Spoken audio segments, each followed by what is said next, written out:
Don't engage alone. We do this together.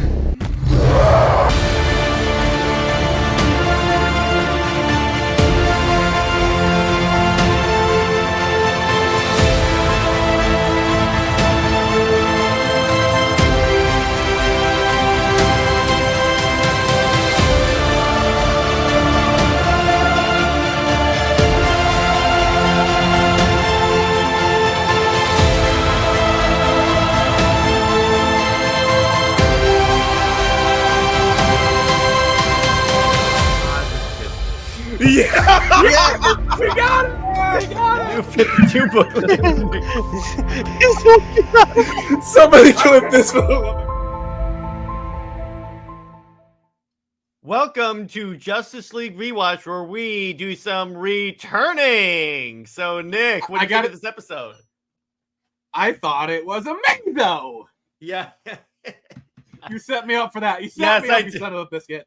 So we're talking about the return, and I've hyped this episode up because this is one of the most meaningful episodes to me, purposely. Chief among them. This is the episode that showed me that there's more DC superheroes than Superman and Batman, because previous I'd only been watching the Christopher Reeve and Michael Keaton movies. Great movies, by the way, but I didn't know like who the hell the Flash or Aquaman is. And you may be wondering, Jared, if you watched the entire show, how did you start so late? I was getting, I was having a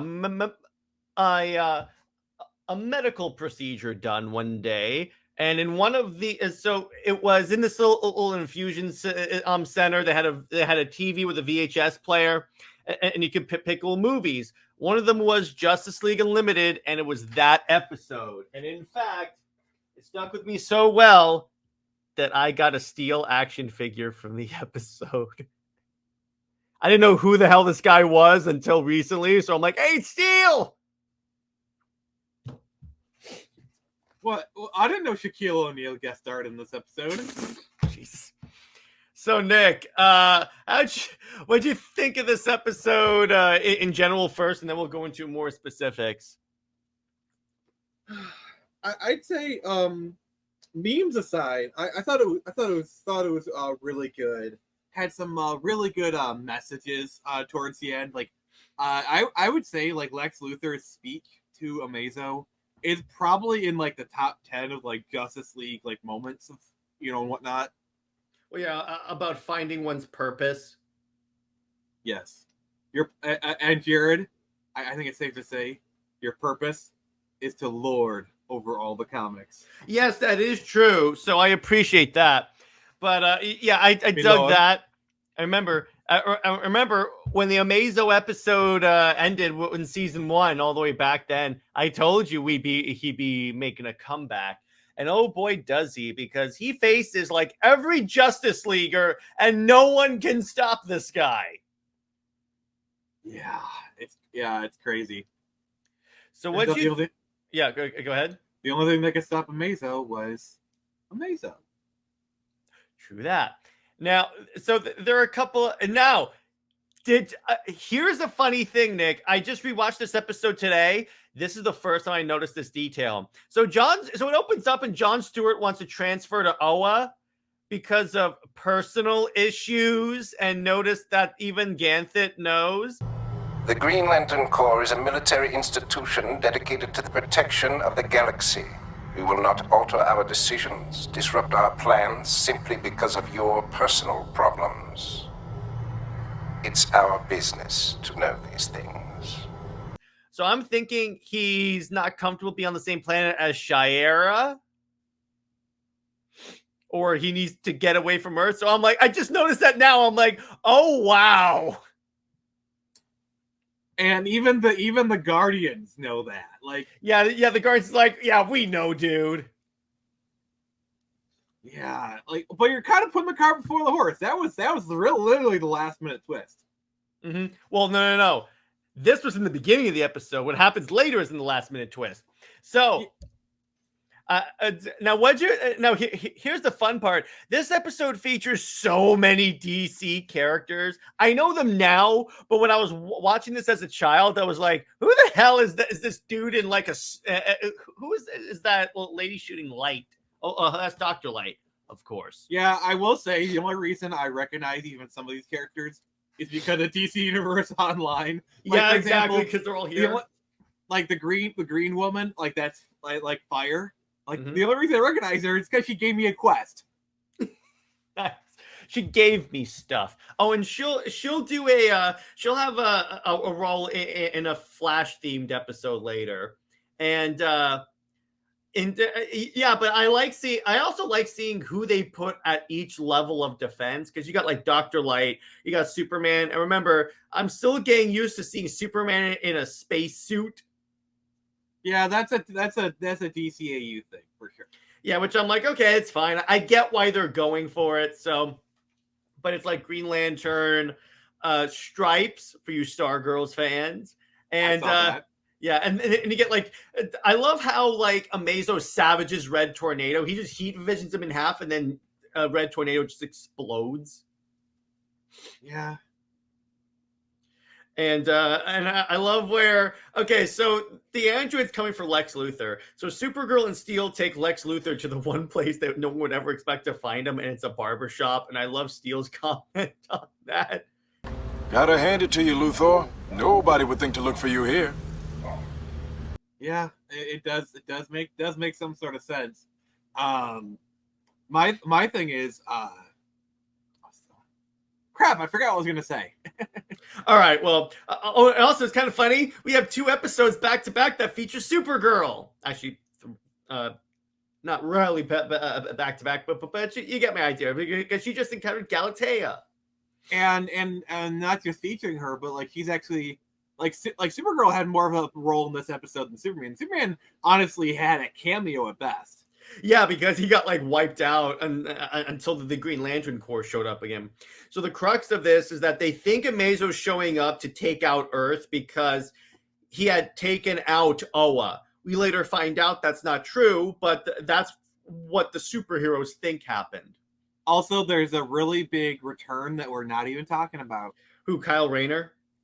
Yeah, who, by the way, it's kind of funny about Kyle is that, so he showed up in S-TAS. He was the S-TAS debut of Green Lantern, and he took basically the Hal Jordan origin of the Green Lanterns.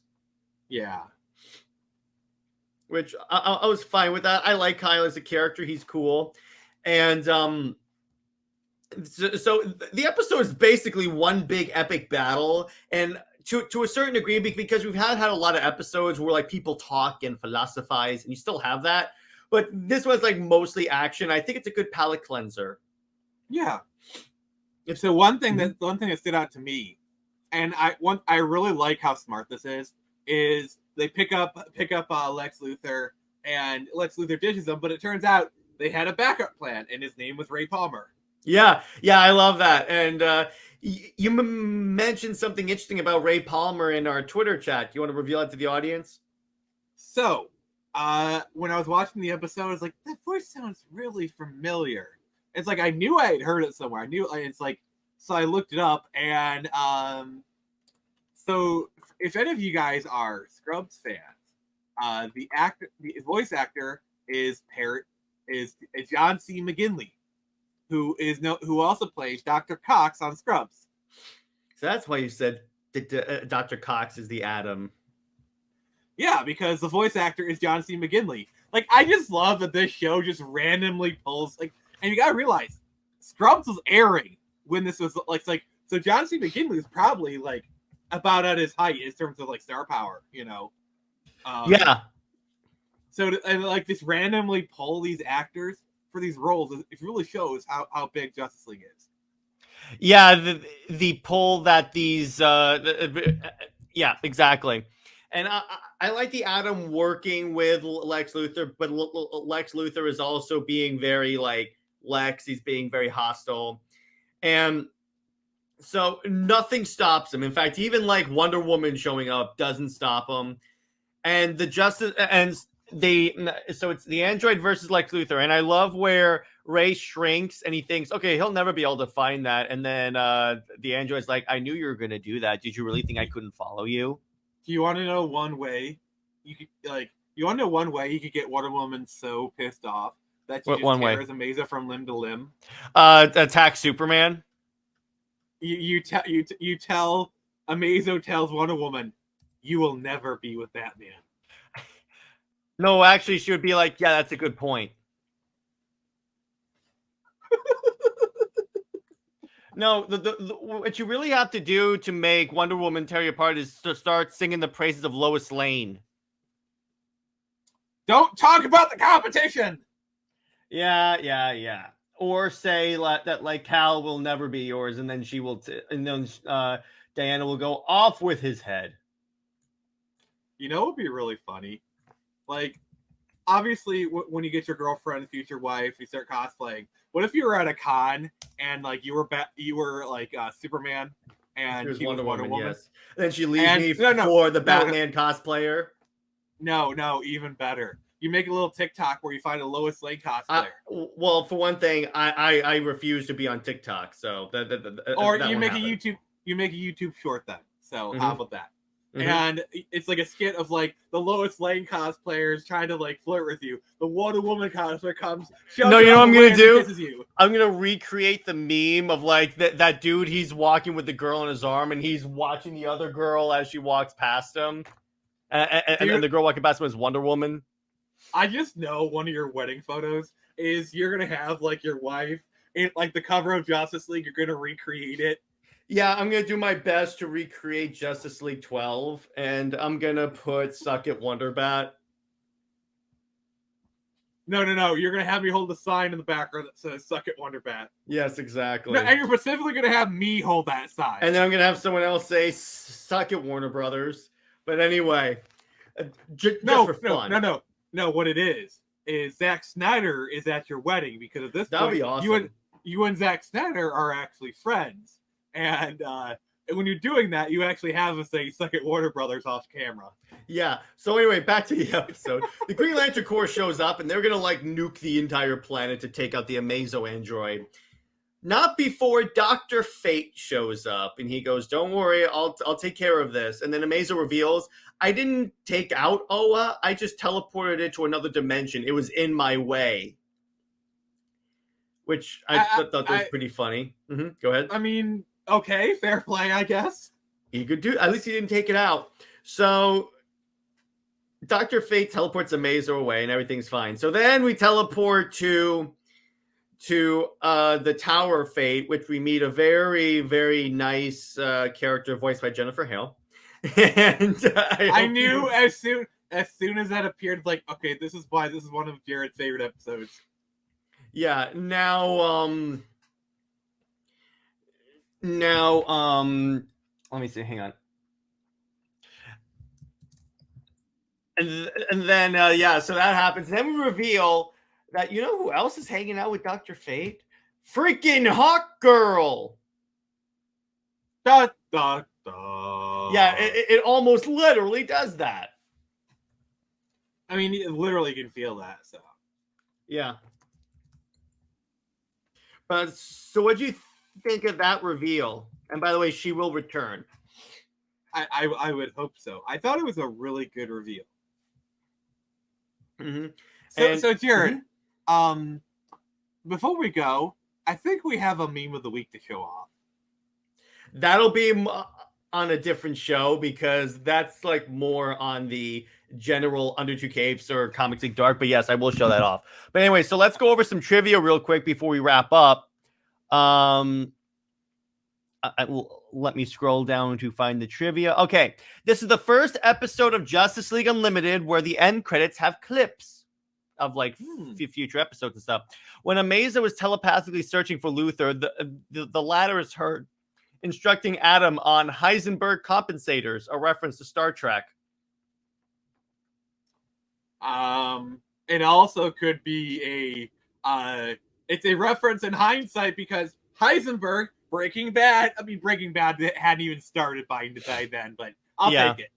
This was the final appearance of the Green Lantern Corps, including Kyle Rayner, Katma Tui, and Kilowog in the DCAU. Sad. Most of the Green Lanterns in the episode appeared as holograms in Superman the Animated Series episode in Brightest Day. Okay. This is the Atom's first speaking appearance in JLU. He'll show up in a future episode. And this is Steele's first speaking appearance in JLU. Phil Lamar replaces Michael Dorn. Okay. And this episode showcases that Amazo is the most powerful being to exist in the DCAU, as described by Luthor himself. I mean, I can believe it. Yeah, 100%. Yeah, he took out the Justice League. So, for that. So, next week's episode is going to be the Ultimatum episode. No, it's not the Marvel Ultimatum. I swear it's not Ultimate Comics Ultimatum. No one eats people. Now, this is going to be actually a very heavy episode, and I think you're mature enough as an audience to understand this. Nick, I'm not so sure about. What are you getting? So, yeah, and again, this was like one in terms of rating this episode out of 10 out of 10 for me. How about you, Nick? This is a 9.5 for sure. Okay, that works. So, on that note, everyone, stay heroic, and we'll be sure to see you in the next episode. Thanks. Bye-bye.